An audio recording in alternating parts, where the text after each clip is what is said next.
فأنا أشيد جدا بموقف مؤسسة الرئاسة من هذا الكلام، وأرجو من سيادة المستشار أحمد الزند عندما يتحدث ويدعي أنه يتحدث باسم جموع القضاة أن يدرك تماما أنه لن يقف القضاة مكتوفي الأيدي أمام تصريحات غير مسؤولة وغير واعية وغير مدركة لما تقوله. أنا بقول له يا سيادة المستشار، لما تتحدث وأنت رئيس لنادي خدمي ادعيت وأنت في جولة الانتخابات أنك نادي خدمي مختص بتقديم الشاي والقهوة للأعضاء أثناء تواجدهم في النادي، وادعيت أننا لا شأن لنا بالسياسة. أنا بقول لحضرتك أنت لا تملك أن توجه أي قاضي في أي محكمة إذا كان يضرب عن العمل أو لا يضرب، يذهب أو للعمل أو لا يذهب، أنت لا تملك شيء من كل هذا. وأن تهديدك لمؤسسة الرئاسة بماذا لو و36 ساعة، أنا كنت أعتقد أن أنت ستتعفف عن هذا الكلام، وأن ميولك السياسية لن تدفعك إلى أن تنجر هذا الانجرار.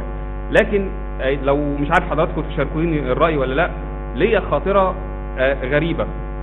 أنا لن أعلق على حكم المحكمة الدستورية ولن أعلق على قرار السيد الرئيس، مع تقديري لحجية الأحكام تماما ومع تقديري للسلطات السيادية لرئيس الجمهورية، لكن هذا ليس شأني ولن أعلق عليه. لكن أنا في واقعة غريبة أنا لاحظتها في المرتين اللي خرج فيهم المستشار أحمد زند لوسائل الإعلام الأخيرة. المرة الأولى حضراتكم إن المستشار أحمد الزند يخرج يصب حمم غضبه على مجلس الشعب المنتخب واللي شارك فيها انتخابات من 30 مليون مواطن. صب حمم غضبه، وبعديها بيومين لقينا حكم المحكمة الدستورية يصدر بحل هذا المجلس. يعني صدفة، قد تكون صدفة فعلا يعني. أما أن يخرج المستشار أحمد الزند ليصب حمم غضبه على قرار رئيس الجمهورية فيلغى القرار من المحكمة الدستورية العليا بعديها ب 24 ساعة، قد تكون صدفة أيضا. مش عارف حضراتكم رأيكم إيه. دي جزئية.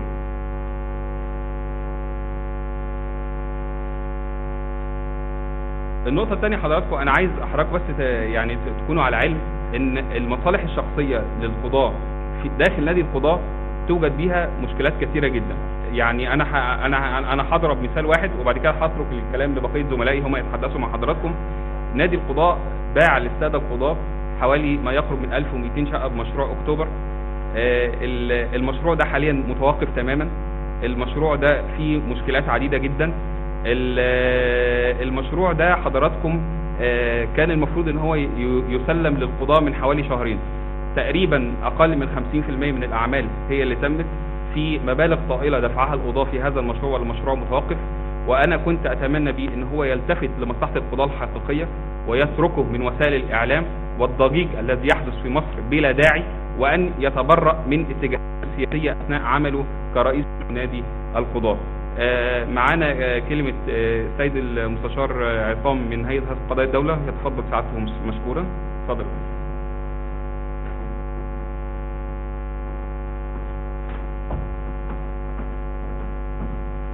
مساء الخير.